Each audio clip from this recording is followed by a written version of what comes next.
欢迎来到新兴消息频道，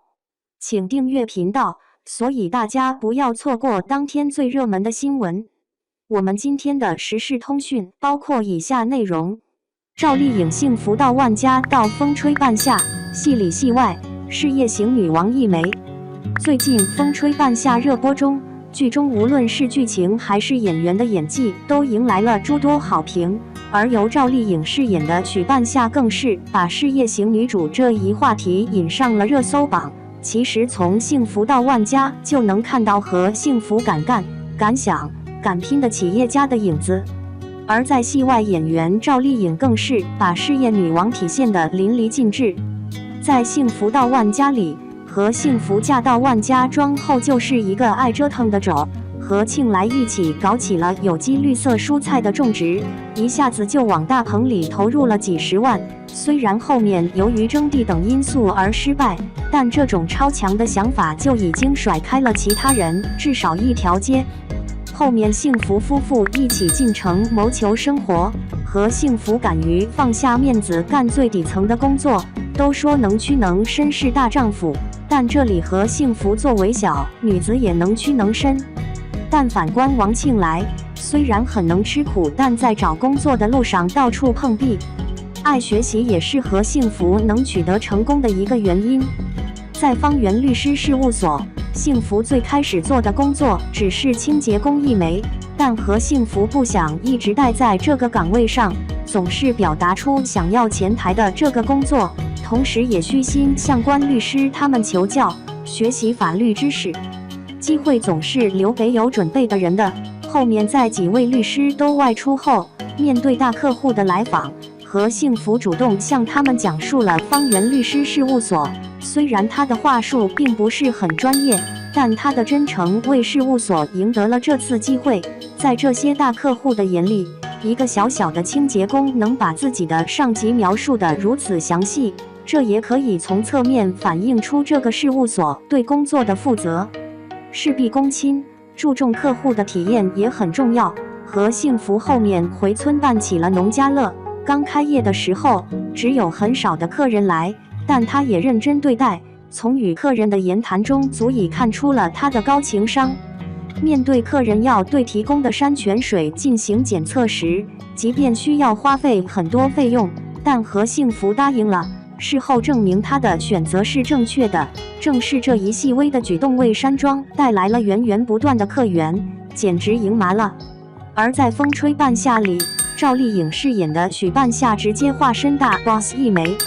剧中有一个片段是许半夏和童潇琪在车上，许半夏随手把童潇琪送自己的发簪扔掉了，并说出了要小童好好睁开眼看看，这是一个全新的世界了。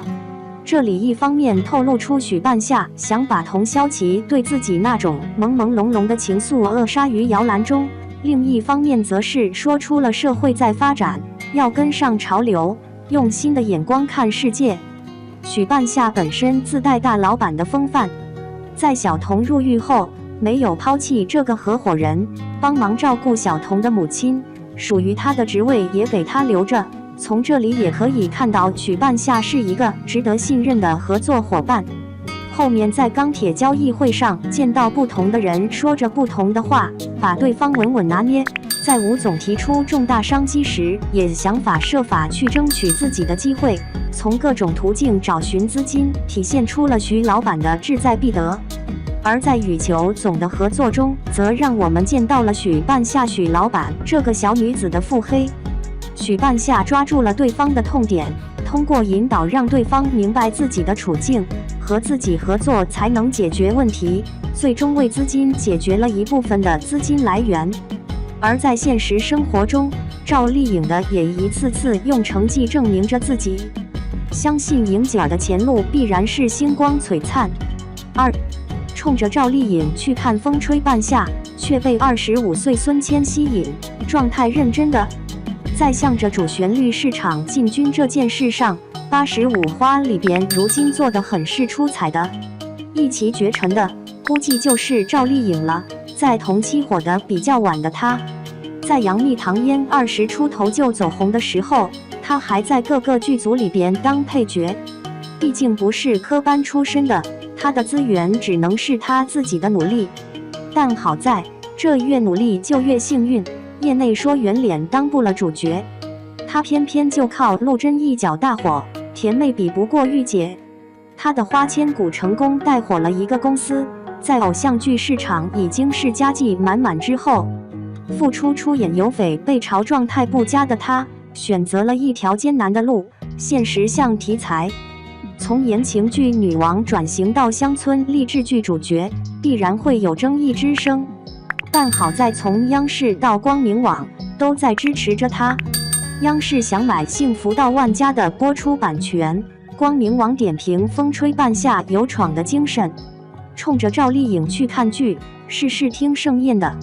赵丽颖年过30，状态依旧，少女脸上蹦出坚韧气质，许半夏狠人一个。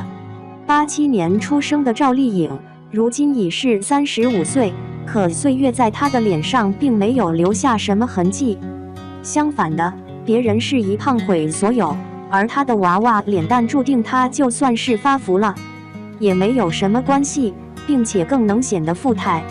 因为剧里的许半夏是个微胖的女老板，所以在拍摄过程中，赵丽颖就没有刻意控制自己的饮食。这预告片出来，双下巴若隐若现的，刀叉狠狠一插，反倒是显现出这个角色不服输的劲儿。的确，许半夏就是个狠人，就算妈没了爸不爱，原生家庭很破碎，她也坚持学知识做生意。因为借钱，亲霸气的阴阳怪气她说搞破坏，她非但没有怒，反而是左右看看，直言这房子的房产证可在自己手里，要是借不到钱，抵押算了，把后妈气的直接走了出去。是非分明，自私又正义。当得知手下小弟为了生意，居然把地方污染之后，听着旁人说干这事不得往生，他踩着鞋，火气冲冲就来了，揪着小弟的头发就狂扇巴掌。出国之后人生地不熟的，语言也不通，许半夏即便是被骗了，也能拿捏住外国骗子明明听不懂对方的话，需要翻译，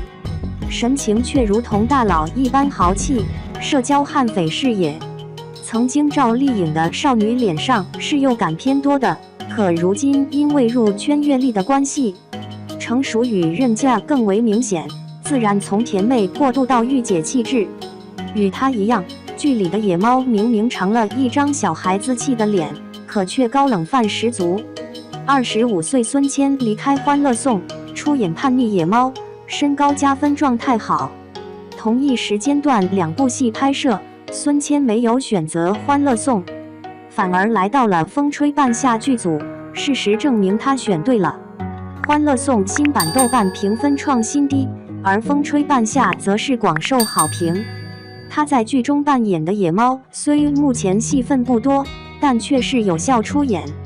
初登场时他是打量着小童，有点子颓废气，声音又掺着嗲的模样，轻松就看破了许半夏与小童把雪碧当白酒的套路，飘飘一句假的，而后仰过身去轻声一笑，把小童也逗到了。再见面时，他是微微低下头，双眼忍不住上挑看眼前，满脸羞涩的样子，眼珠子转溜，很是灵动。25岁的孙谦，在同期艺人还在死钻甜妹感的时候，仗着一张清纯脸蛋，去发掘自己身上更多的可能性，戏路本就独特。从我在他乡挺好的到如今的风吹半夏，可爱脸蛋模特身材的他，这状态是越发好了，既成熟又明媚，的确出色。